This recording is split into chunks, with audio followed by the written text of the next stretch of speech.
আমরা এই বাক্যটি লক্ষ্য করি। এখানে লক্ষ্য করুন যে আজ আকাশ পরিষ্কার ছিল। স্বচ্ছ ছিল আরকি। লক্ষ্য করুন এখানে আপনি বললেন আকাশ হচ্ছে এখানে সাবজেক্ট। তাহলে ছিল এর অর্থটা কি দিবেন? মানে ছিল এর জন্য আমরা ওয়াজ। সাধারণত আমরা ভার্ব ব্যবহার করে থাকি। হুম। এই ভার্বটির ২ টি নাম। আমরা সাধারণত was কে আমরা কি বলি? যে অক্সিলারি ভার্ব বলি, ঠিক না? এই was কে অক্সিলারি ভার্ব বলি না? হ্যাঁ। কিন্তু যখন was একা হবে, মানে was এর পরে যদি কোনো ভার্ব না হয়, তাকে আমরা হ্যাঁ। গ্রামারের ভাষায় লিঙ্কিং ভার্ব বলে থাকি। যাই হোক ওই ভেতরে আমার যেতে হবে না। আমরা জাস্ট আপাতত সাহায্যকারী ভার্ব হিসেবেই চিনি। হুম। কেমন? ওকে। হুম। was এখন পরিষ্কারের ইংরেজিটা কি? ক্লিন। ওকে। এই পরিষ্কারটা একটু ভিন্ন। এটাকে আপনি ক্লিয়ার বলতে পারেন। ওকে? হ্যাঁ। ক্লিয়ার বলতে পারেন। কেমন? আরো সুন্দর, হ্যাঁ। সুন্দর শব্দ চয়ন করা যেতে পারে। হ্যাঁ। হ্যাঁ। ওকে। এরপরে আসুন আমরা এই বাক্যটি লক্ষ্য করি। লেখালেখি পরে আমরা জাস্ট একটু আমরা প্রাথমিকভাবে দেখার চেষ্টা করি। সূর্য উজ্জ্বলভাবে আলো দিচ্ছিল। এখানে সাবজেক্ট কে বলুন তো? সূর্য। সূর্য। এখন আমাদের প্রয়োজন হবে উজ্জ্বলভাবে। এটার ইংরেজিটা কি? ব্রাইটনেস। ওকে। উজ্জ্বল এর অর্থটা হচ্ছে ব্রাইট, তাই তো? ব্রাইট। রাইট। এখন এখানে কিন্তু উজ্জ্বলভাবে বলেছে। তার মানে আপনাকে এখানে একটি অ্যাডভার্ব এর সাহায্য নিতে হবে। যখন কোনো বিশেষণের সাথে ভাবে হবে তার মানে সেটা হয়ে যাবে ভার্ব বিশেষণ। তার মানে যাকে ইংরেজিতে আমরা বলে থাকি অ্যাডভার্ব। এখন অ্যাডভার্ব আপনাকে লিখতে হবে। ব্রাইটলি বলতে পারেন অথবা গ্লিটারিং যে আছে তার সাথে আপনি অ্যাডভার্ব করে দিতে পারেন। তাহলে এখানে কি বলতে পারেন? ব্রাইটলি। কেমন? ব্রাইটলি। উজ্জ্বলভাবে। ওকে। আলো দিচ্ছিল। আলো দেওয়ার ইংরেজিটা আপনাকে জানতে হবে, তাই না? হ্যাঁ। এখন একই সাথে আপনি দিচ্ছিল যদি লক্ষ্য করেন, তাহলে দিচ্ছিল এর ইংরেজিটা মানে দিচ্ছিল এটা কি বোঝাচ্ছে? এটাকে একটা চলমান কাজ বোঝাচ্ছে, তাই না? হ্যাঁ। তার মানে এটা একই সাথে চলমান, একই সাথে কি? আমরা বলতে পারতেছি এটা পাস্ট। তাহলে আপনাকে কি ভার্বের সাহায্য নিতে হবে? was এর সাহায্য নিতে হবে, তাই না? ওয়াজ। হ্যাঁ। was এর সাহায্য নিতে হবে। এখন আলো দেওয়ার ইংরেজিটা কি? এটা হচ্ছে শাইন। তাহলে আপনি শাইনিং বলতে পারেন, তাই তো? কারণ আইএনজি হ্যাঁ। যুক্ত করতে হবে। ওকে। এরপরে আমরা পরবর্তী অংশটা দেখি তাহলে আরো কি এটা জি। হবে যে সান ওয়াজ শাইনিং, ব্রাইটলি শাইনিং হ্যাঁ, এমন। যদি সাহায্যকারী ভার্ব না থাকে তাহলে একভাবে বলতে হয় আর থাকলে আরেকভাবে। যখন থাকবে সেই ক্ষেত্রে আপনি ব্রাইটলি এই was এর পরে নিয়ে আসবেন। তাহলে শুনতে এটা সুন্দর শোনায়। মানে আমাদের বলার ক্ষেত্রে শুনতে যেমন was brightly shining কেমন? আর সান ওয়াজ যখন ব্রাইটলি শাইনিং। এক্সাক্টলি। আর যখন was মানে এই সাহায্যকারী ভার্ব না থাকে তখন আপনি brightly shine তাই তো? তখন আপনি আ সাবজেক্টের সাথে বসিয়ে দিবেন। ওকে। এরপরে আমরা দেখি একটু। আমার বন্ধু সকালে এসে বলল। এখানে দেখুন একটা ব্যাপার লক্ষ্য করুন। এখানে কিন্তু ২ টি কাজ। একটা হচ্ছে আসলো, হ্যাঁ। তারপর বলল। ঠিক না? বলল। হ্যাঁ। এখানে ২ টি কাজ কিন্তু। এখন তাহলে সাবজেক্টটা কে? বন্ধু। হুম। আমার বন্ধু। তাই না? হ্যাঁ, এখানে হ্যাঁ, সাবজেক্টটা হচ্ছে আমার মিস্টার বন্ধু। আমার বন্ধু। এখন একটা ব্যাপার লক্ষ্য করুন। সে সকালে আসলো। মানে আপনি সকাল বলতে এটাকে এভাবে বলতে পারেন this morning কি বলতে পারেন? This morning. this morning কারণ এটা কিন্তু আজকের কথায় বলা হচ্ছে। মানে এই অভিব্যক্তিটা বলতে পারেন যে সকালে ঘটেছে, বিকেলে বলা হচ্ছে আরকি। ওকে, this morning আসলো। এসে বলল। এটা বলতে গিয়ে আমাদের হয়তোবা নিজেদের মধ্যে একটু ঝামেলা তৈরি হতে পারে। এটা কিভাবে বলব? এসে বলল। ঝামেলার মনে হচ্ছে না? হুম। ওকে। আপনি এটাকে আমরা সোজা করে বলব। মানে এটা যেভাবে আছে এটা আছে এটার ইংরেজি ভাষায় এটার নাম হচ্ছে মূলত প্রেজেন্ট পার্টিসিপল। মানে প্রেজেন্ট পার্টিসিপল না, এটার নাম হচ্ছে আপনার যেটাকে বলা হয় নন ফাইনিট ভার্ব। এই এসে তাহলে এটা কি কিন্তু সম্পূর্ণ ওখানে হচ্ছে কি না। শেষ, শেষ হবে? ওকে। না আমি একটু সম্পূর্ণ করি। ও। মানে ও। ইংরেজির ভাষায় ইংরেজির ভাষায় এটাকে বলা হয় নন ফাইনিট ভার্ব, কারণ কাজটি শেষ হয় নাই। আর বাংলায় আমরা বলে থাকি অসমাপিকা ক্রিয়া, মানে এসে। দেখুন, আমি যদি ধরুন এখানে ইয়া নাই, মানে আমি বললাম বলল নাই, এই অংশটা নাই। আমার হুম, বন্ধু সকালে এসে, কাজটি কিন্তু হচ্ছে না। না এই জন্য আমরা এটাকে বাংলায় বলি অসমাপিকা ক্রিয়া। আর যখন আমরা ইংরেজিতে বলি তখন আমরা নন ফাইনিট ভার্ব বলি।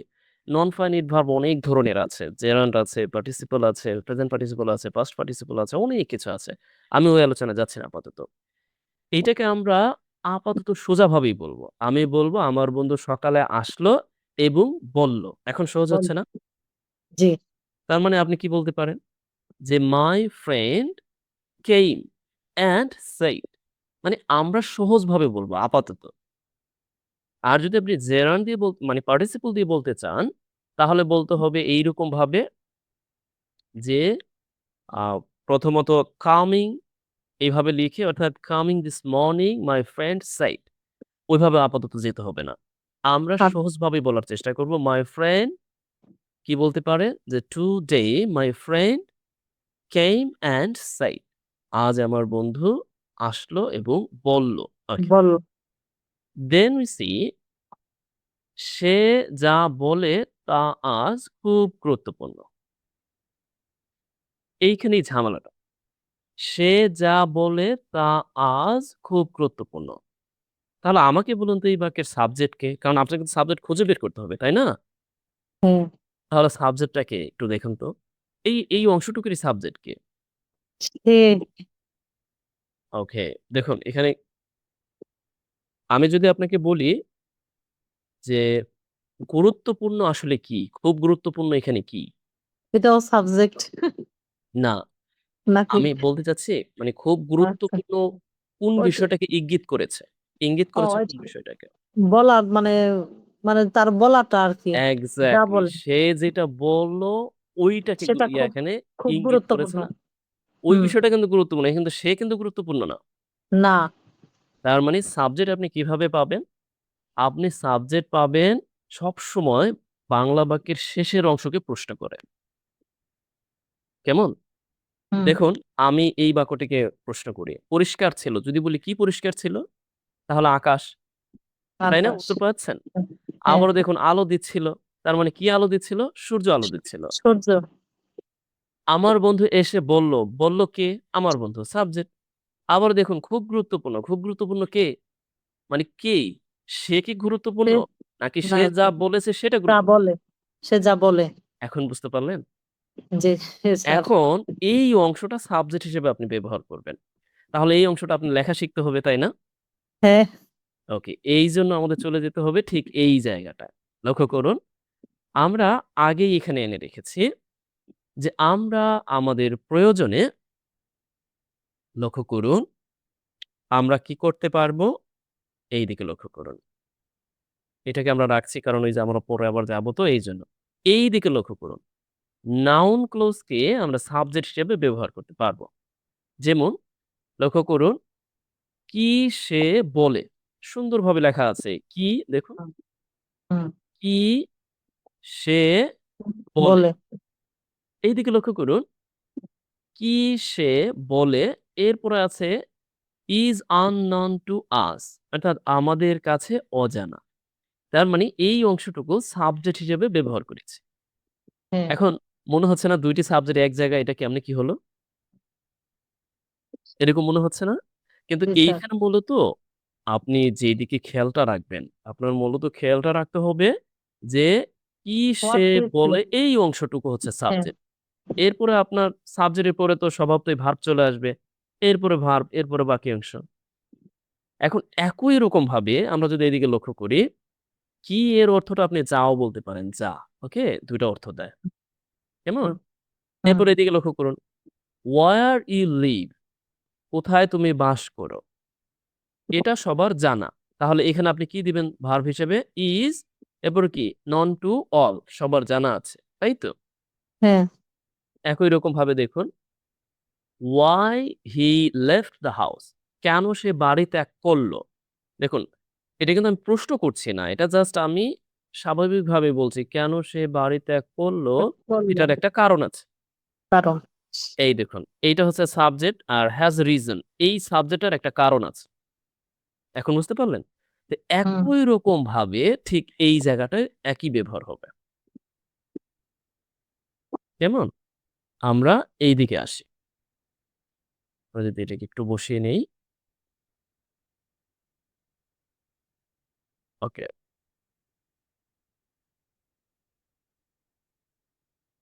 ওকে এটা বসবে না। যাই হোক আমরা আবারও শুরু করি। দেখুন, এইদিকে লক্ষ্য করুন। এখন এই অংশটা আপনি কিভাবে বলবেন? তার মানে কি? What What is he says। সে এরপরে আপনি কি লিখবেন ভার্ব হিসেবে? is, তাই না? Is very important. Very important exactly. এই তো হয়ে গেল। আপনি বলে পারেন না? পারি না স্যার। এখন হইছে, এখন পারলেন তো? এখন এই জাতীয় শব্দ কি আপনি পারবেন না? মানে এই জাতীয় সেন্টেন্স গুলোকে যেমন ধরুন আমি আমি সরাসরি ট্রাই এখান থেকে এইখানে চলে আসলাম। দেখুন এইখানে চলে আসলাম। তুমি হ্যাঁ, কিভাবে জীবনযাপন করো মানে তুমি কিভাবে বাস করো তা তোমার চরিত্রকে প্রকাশ করে। এখন এই বাক্যের সাবজেক্ট কে বলুন তো আমাকে? সাবজেক্ট হচ্ছে মানে জীবনযাপন। তো এক্সাক্টলি মানে তুমি কিভাবে কিভাবে জীবনযাপন করো জীবনযাপন করো? হ্যাঁ, পুরো অংশটাই সাবজেক্ট। হ্যাঁ, বুঝতে পারলেন? জি স্যার। তাহলে আপনি কিভাবে লিখবেন? এই কিভাবে এর ইংরেজিটা আনতে হবে ১ম এ হাউ এরপরে how you live or live on জীবনযাপন করা। হ্যাঁ, এরপর আপনি ভার্ব হিসেবে কি আনবেন? ইস। ইজ তাহলে এরপরে না ইস না এখানে আনতে হবে কি আপনি যদি এটা সাবজেক্ট তাহলে আমাদের ভার্ব কি হবে? এই মানে প্রধান ভার্ব আমাদের কিন্তু ভার্ব খুঁজতে হবে। ভার্বটা কিন্তু শেষেই থাকবে। তাই না? হ্যাঁ, হ্যাঁ, তাহলে এই ভার্বটা কি? আমি কিন্তু বলেছি ভার্বটা শেষেই থাকবে। তাহলে প্রকাশ করে। প্রকাশ করার ইংরেজিটা কি? আমরা প্রকাশ করার ইংরেজিটা কি বলতে পারি? প্রকাশ করার ইংরেজিটা আমরা এইটা বলতে পারি, অনেকগুলো আছে। আমরা কাম আউট বলতে পারি অথবা আমরা আ রিভিল বলতে পারি, মানে রেভিল অথবা আমরা ডিসক্লোজ বলতে পারি। অনেকগুলো আছে প্রকাশ করা। হুম, আ এইভাবে আমরা বলতে পারি। তাই না? বা হ্যাঁ। আমরা ডেমনস্ট্রেট বলতে পারি, অনেক কিছু বলতে পারি। আপাতত আপনি ওইদিকে যাচ্ছি না। স হ্যাঁ, এখন সহজ কিছু আমরা দিই। যখন আমরা যখন সাবজেক্ট পেয়ে গেলাম, এখন আমাদের ভার্বটা আনতে হবে। তাহলে হ্যাঁ, ভার্বটা আপনি কি আনবেন? আপনি ধরুন রিভিল আনলাম, ভার্ব। এরপরে অবজেক্ট হিসেবে কি দিব? যে ইওর চরিত্র, তাই তো? ইওর অবজেক্ট হিসেবে হ্যাঁ, চরিত্র আসবে। হ্যাঁ, তাহলে চরিত্র ইংরেজিটা আমরা জানি যে character, your character. Your character. তাহলে ইজ কি না হবে না ইস আর এখানে? হবে না এখানে। এইখানে তো ও ভার্বটা আমরা আচ্ছা, পেয়ে আচ্ছা। গেছি। এটা তো এইটাই হ্যাঁ, ভার্ব। ও আচ্ছা। কেমন? হ্যাঁ, মানে হ্যাঁ। আমাদের এই ভার্বটা লিখতে হবে সিঙ্গুলার ফর্মে। কারণ সিঙ্গুলার ফর্মে আমরা ভার্ব কি জানি? এস বাই এস হবে। How how you live on yes, um এরপরে um reveals um reveals your character. Exactly এই তো হয়ে গেছে। দেখুন এই যে সিঙ্গুলার ভার্ব লক্ষ্য করুন। আমাদের সব লেখা আছে। এই যে এস বাই এস হবে সিঙ্গুলার ভার্ব। এটা আমাদের মাথায় রাখাটা জরুরি। কেমন? ওকে। হুম, এরপরে দেখুন আমরা যদি আরেকটি বাক্য দেখি, একই সেন্সে লক্ষ্য করুন আমরা এই বাক্যটি দেখি। হুম? পার্কে বসে আমরা পড়ছিলাম। একসাথে পড়া ভালো লাগছিল। ওকে। আমরা এই অংশটা একটু পড়ি। এখানে দেখুন তো এই পর্যন্ত আমাদের একটি পুরোটাই হচ্ছে বাক্য, ঠিক না? জি স্যার। ওকে। এখানে লক্ষ্য করুন এবং যুক্ত আছে, তাই না? আবারও হ্যাঁ, ভালো লাগছিল এখানে একটি ভালো কাজ, লাগছিল। এখানে একটি হ্যাঁ, কাজ আর আমরা পড়ছিলাম এখানেও একটি কাজ। পড়ছিলাম জি স্যার। তার মানে এখানে ২ টি বাক্য আছে। যেটা এন্ড যুক্ত করে হবে। এখন ১ম অংশের সাবজেক্ট কি? পড়ছিলাম আমরা। আমরা। আর হুম, পড়ছিলাম এটা কন্টিনিউয়াস এ দিতে হবে। এটা দিতে তো আর সমস্যা নাই। আর জি পার্কে স্যার। আপনি এট দ্য পার্ক, তাই তো? ওকে। হ্যাঁ, এরপরে একসাথে পড়া ভালো লাগছিল। এখন যেহেতু একসাথে পড়া ভালো লাগছিল, এইটার সাবজেক্ট কি? এটার সাবজেক্টও কিন্তু আমরাই। মানে আমাদেরই ভালো লাগছিল, তাই না? হ্যাঁ, এজন্য আর নতুন করে সাবজেক্টটা দিতে হবে না। কারণ হ্যাঁ, জাস্ট একসাথে পড়া ভালো লাগছিল এটা দিয়ে দিলেই হয়ে যাচ্ছে। কেমন? কারণ হচ্ছে এইখানে কিন্তু এবং যুক্ত করে এখানে ইতিমধ্যে এখানে ধরে নিতে হবে যে এখানেও সাবজেক্টটা আছে। হুম। এরপরে একসাথে পড়া, পড়া মানে স্টাডি আর একসাথে পড়া মানে স্টাডি টুগেদার। এরপরে হুম। ভালো লাগছিল এটাও কিন্তু আবার চলে আসতেছে। তার মানে হ্যাঁ। আমরা দিতে পারি ফেল্ট। ফেল্ট দেওয়ার পরে আপনি এই স্টাডি পড়াটাকে কি করতে পারেন? জেরান্ড করে দিতে পারেন। মানে স্টাডিং দিয়ে দিতে পারেন বা রিডিং দিতে পারেন। ওকে? এরকম অর্থে। হ্যাঁ। ওকে, এই আলোচনায় আমরা পড়ে যাব। এখানে আবারও এই পড়ার যেই ইংরেজিটা, এইটা আবারও জেরান্ড হিসেবে ব্যবহার হয়েছে ডাইরেক্ট জেরান্ড হিসেবে। এটা আমাদের ধারাবাহিকতায় পাবো। কারণ আমরা সব গ্রামার আর সবকিছু একসাথে তো পারব না। জি, না, আমাদের হ্যাঁ, অনেকগুলো ক্লাস। আমরা হ্যাঁ। সবগুলোকে যখন একসাথে নিয়ে আসতে পারবো, এরপরে আমরা আমাদের যে ইচ্ছা ও আমাদের যেই প্রধান উদ্দেশ্য, সেটা অনেকাংশেই কাটিয়ে উঠতে পারবো বলেই আমরা আশা ব্যক্ত করি। এই হচ্ছে ব্যাপার। ওকে। ইনশাআল্লাহ স্যার। আমি এইখানে আরেকটু আপনাকে দেখাই। আপনি ধরুন আপনি বললেন এইরকম অর্থে যে, "সাঁতার কাটা স্বাস্থ্যের জন্য ভালো।" এখানে সাবজেক্ট আসলে কে? স্বাস্থ্য।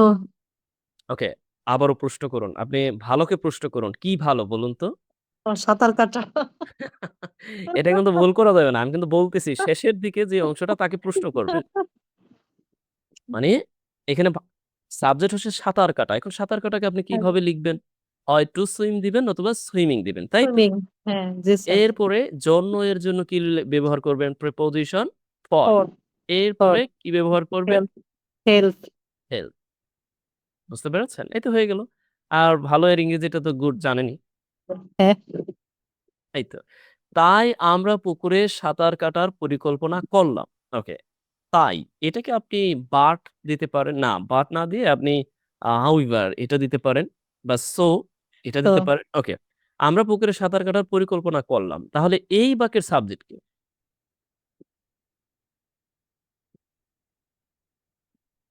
দেখুন প্রশ্ন করুন, করলামকে প্রশ্ন করুন। তাহলে হয়ে গেল।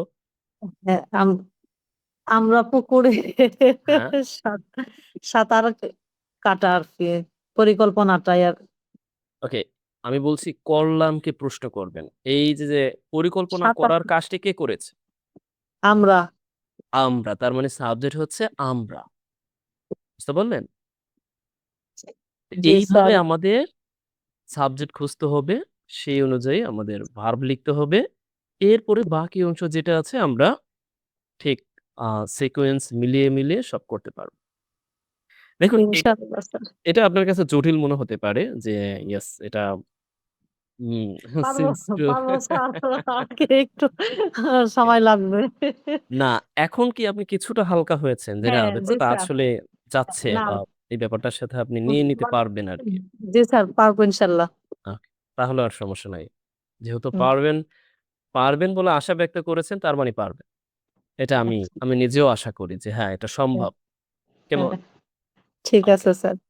ঠিক আছে। এরপরে আমরা আ আপনাদের আমি আরেকটি কাজ দিয়েছি। এটা দিয়েছি হচ্ছে লেখা। এটা কিন্তু আপনি লিখে দিবেন। মানে যাই পারেন। আপনার হ্যাঁ, ১০০% হতে হবে ব্যাপারটা এরকম না। আমি আপাতত জি স্যার। যেটুক বললাম, এতটুক দিয়ে চেষ্টা করবেন। ওকে। এরপরে লক্ষ্য করুন আমরা এখানে অনেক কিছু আছে। এটা আপাতত যাচ্ছি না। আমি আরেকটি কাজ দিয়েছিলাম। এইখানেও একটি কাজ আছে। দেখুন, এটা হচ্ছে স্পিকিং এর জন্য। ওটা লেখা দিয়েছি আর এটা স্পিকিং এর জন্য।